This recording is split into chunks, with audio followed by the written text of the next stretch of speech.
നബിദിനത്തിനാണോ ലൈലത്തുൽ ഖദറിന്റെ രാവിനാണോ ഏറ്റവും കൂടുതൽ മഹത്വമുള്ളത്? നബി സല്ലല്ലാഹു അലൈഹി വസല്ലം തങ്ങൾ ഭൂമിയിലേക്ക് പിറന്നു വീണ ലൈലത്തുൽ മൗലിദിനാണോ ലൈലത്തുൽ ഖദറിനാണോ ഏറ്റവും ശ്രേഷ്ഠം എന്ന ചർച്ച മഹാനായ ഇമാം ഖസ്സലാനി തന്റെ അൽ മവാഹിബുൽ ലദുനിയയിലൊക്കെ കൊണ്ടുവരുന്നുണ്ട്. പ്രധാനപ്പെട്ട 3 കാരണങ്ങളാൽ ലൈലത്തുൽ മൗലിദിനാണ് ശ്രേഷ്ഠത എന്നാണ് അദ്ദേഹം സമർപ്പിക്കുന്നത്. ലൈലത്തുൽ ഖദർ എന്ന് പറയുന്നത് ഹബീബായ റസൂലുള്ളാഹി സ്വല്ലല്ലാഹു അലൈഹി വസല്ലം തങ്ങൾക്ക് നൽകപ്പെട്ട ഒരു സമ്മാനം മാത്രമാണ്, അവിടുത്തെ ആവശ്യപ്രകാരം. അതുപോലെ ലൈലത്തുൽ ഖദറിന്റെ ഏറ്റവും പ്രധാനപ്പെട്ട സവിശേഷത മലായിക്കത്ത് ഭൂമിയിലേക്ക് ഇറങ്ങി വരുമെന്നതാണ്. എന്നാൽ ലൈലത്തുൽ മൗലിദിൽ ഹബീബായ റസൂലുള്ളാഹി സ്വല്ലല്ലാഹു അലൈഹി വസല്ലം തങ്ങൾ ഉടനോടെ ഭൂമിയിലേക്ക് വന്ന ദിവസമാണ്.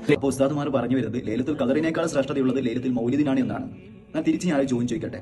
ലൈലത്തുൽ ഖദറിന്റെ പ്രതിഫലം ലഭിക്കാൻ വേണ്ടിയിട്ട് സ്വഹാബികൾ റമദാനിലെ അവസാനത്തെ 10 മുഴുവൻ ഉറക്കം ഒഴിഞ്ഞുകൊണ്ട് അവർ ഇബാദത്തിൽ മുഴുകി.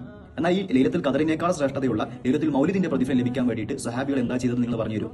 സ്വഹാബികൾ ലൈലത്തുൽ മൗലിദിന്റെ പ്രതിഫലം ലഭിക്കാൻ വേണ്ടിയിട്ട് ഒരു നന്മയെങ്കിലും കൂടുതലായി ചെയ്തതിന് എന്തെങ്കിലും തെളിവ് നിങ്ങൾക്ക് കാണിച്ചു തരാൻ സാധിക്കും? എങ്ങനെയാണ് ഇത്തരത്തിലുള്ള വർത്തമാനങ്ങൾ നിങ്ങൾക്ക് പ്രചരിപ്പിക്കാൻ സാധിക്കുന്നത്? ഇത് ദീനല്ലേ?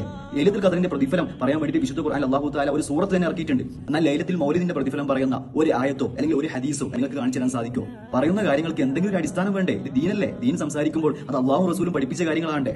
പ്രവാചകൻ സല്ലല്ലാഹു അലൈഹി വസല്ലം കൃത്യമായി കൊണ്ട് പഠിപ്പിച്ച കാര്യമാണ്. സ്വർഗ്ഗത്തിലേക്ക് അടുപ്പിക്കുന്ന ഒരു കാര്യവുമില്ല, ഞാൻ പഠിപ്പിക്കാത്ത ഒന്നുമില്ല എന്ന് പ്രവാചകൻ സല്ലല്ലാഹു അലൈഹി വസല്ലം പഠിപ്പിച്ചു തന്നിട്ടുള്ളതാണ്. ദീൻ പൂർത്തിയാക്കി കഴിഞ്ഞ് ഏതൊക്കെ രാത്രിക്ക് ശ്രേഷ്ഠതയുണ്ട്, ഏതൊക്കെ പകലിന്, ഏതൊക്കെ ദിവസങ്ങൾക്ക്, ഇതൊക്കെ പഠിപ്പിച്ചു കഴിഞ്ഞ് ദീൻ പൂർത്തിയാക്കി അൽ-യൗമ അക്മൽതു ലക്കും ദീനക്കും, നിങ്ങൾക്ക് നിങ്ങളുടെ ദീൻ പൂർത്തിയാക്കി തന്നെന്ന് പ്രവാചകൻ സല്ലല്ലാഹു അലൈഹി വസല്ലം പറഞ്ഞിട്ടുള്ളതാണ്. പിന്നെ എന്തിന്റെ അടിസ്ഥാനത്തിലാണ് ലൈലത്തുൽ ഖദറിനേക്കാൾ ശ്രേഷ്ഠതയുള്ളത് ലൈലത്തുൽ മൗലിദിനാണ് എന്ന് നിങ്ങൾക്ക് പറയാൻ സാധിക്കുന്നത്?